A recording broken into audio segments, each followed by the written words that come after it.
They didn't pause to ask. They didn't take a moment to check. They simply saw a black man sitting in first class and decided right there, in front of a cabin full of strangers, he needed to move. No explanation. No apology. Just a cold, firm command that echoed louder than any intercom announcement. There's someone more important, they said. Someone who deserved that seat. A man who'd paid the right fare. A man with the right kind of ticket. A man whose only true difference was the color of his skin. But what they didn't realize in that split-second act of arrogance, that moment would go on to cost them. Not a refund, not a lawsuit, no, it would cost them $500 million. Yes. $500 million gone. And for what? But who is this man? Why did his silence, just his silence, cause ripples that rocked an entire industry to its core? And how did one petty act of judgment spiral into a global headline crisis? You're about to experience it all. Every quiet moment, every sharp twist, every uncomfortable truth about a flight they'll wish had never left the gate. And if this story hits you somewhere deep, don't just scroll away. Like, subscribe, and tell me, where in the world are you watching from? And honestly, what would you have done if you were the one standing there holding that ticket? Because this is just the beginning. 6:48 a.m. JFK International Airport was already awake, already buzzing with that high-end, high-pressure, barely controlled chaos. Suitcases whispered secrets against marble floors. Designer heels clacked out a rhythm of power and precision. The bitter scent of overpriced espresso curled through the air, not just as caffeine, but as a signal. Business was in session. And through it all walked Derek Cole. Not hurried, never rushed. Every step he took had a calmness that almost felt like ownership, like he already controlled the room, the terminal, maybe even the air itself. He wasn't flashy. No loud entourage. No dark glass security guards shadowing him. Just him, deliberate, confident, sharp. A deep navy three-piece suit hugged his frame. White shirt. No tie. Top button undone, intentionally. Like every detail had been carefully selected to whisper power, not shout it. In his left hand, a black leather duffel, just worn enough to tell a story. In his right, a first-class boarding pass, Atlantic Flight 332 to Zurich, Seat 1A. It wasn't a random flight. It wasn't a vacation. This was strategic. He was flying under the name D. Collins, intentionally low profile, as part of the final leg of a $500 million equity buyout. He didn't want a corporate welcome. He wanted the truth. He believed that the soul of a company, its culture, couldn't be measured on spreadsheets. It had to be felt. And today, his instincts were about to be confirmed in a way no analyst could ever predict. As Derek approached the jet bridge, the gate agent barely looked up. She glanced at the pass and read his name. Mr. Collins. First class.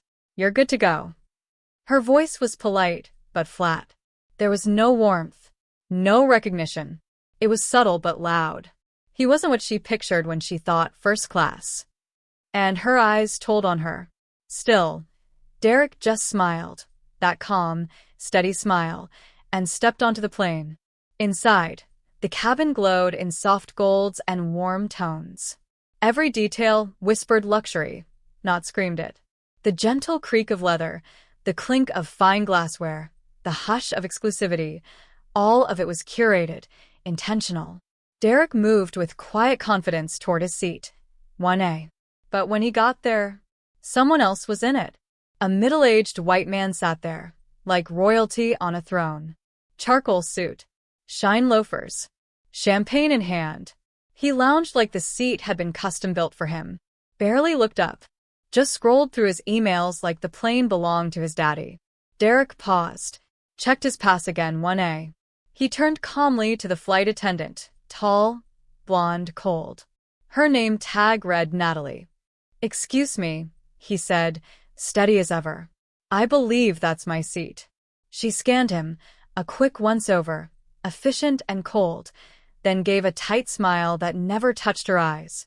Sir, I'm going to ask you to step aside. There's been a last-minute change. That seat has been reassigned. No apology. No confirmation. No request to check his pass or even say his name. Just an assumption and an order. Derek didn't budge. I wasn't notified of any change, he said, calm but firm. That seat was confirmed. Paid. Assigned. Natalie lowered her voice as if she were doing him a favor. We've had a priority request from one of our platinum partners. We're asking for your cooperation so we can continue boarding. She gestured to 7C. Business class. Still luxurious. But not his. Derek raised an eyebrow. And who made that request? She hesitated, then motioned discreetly to the man sitting in his seat. Mr. Brent Hargrove. Legacy investor. Very influential. Derek's jaw didn't move. But his eyes? They sharpened. Brent Hargrove, he knew that name. A venture capitalist with a laundry list of questionable deals. A man who'd been caught, just 2 years prior, on a hot mic, calling diversity hiring a PR stunt. And now? He was being handed Derek's seat. No questions asked. Natalie added with strange pride, Mr. Hargrove flies this route every week. He requested 1A specifically. Derek looked directly at her. And that's enough to remove a paying passenger? She held the stare a second too long, then gave a weak shrug. Sometimes we have to make accommodations for our most valued guests. The message was clear. Derek wasn't one of them. Not in their eyes.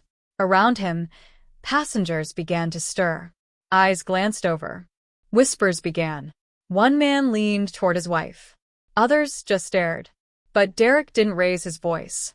He calmly reached into his jacket and pulled out his phone. I'd like to speak to the flight supervisor. Natalie's plastic smile slipped. There's really no need to escalate, sir. There is, Derek said, dialing.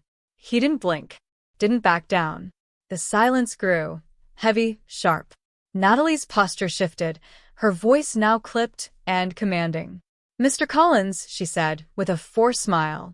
You'll need to move to your reassigned seat, so we can finish boarding. Still, she hadn't asked for his ticket. Hadn't confirmed the reassignment. Hadn't checked a single detail.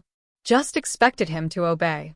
Expected him to fold, quietly, politely, the way society often trains people to. To choose peace over principle. To avoid making a scene. But Derek?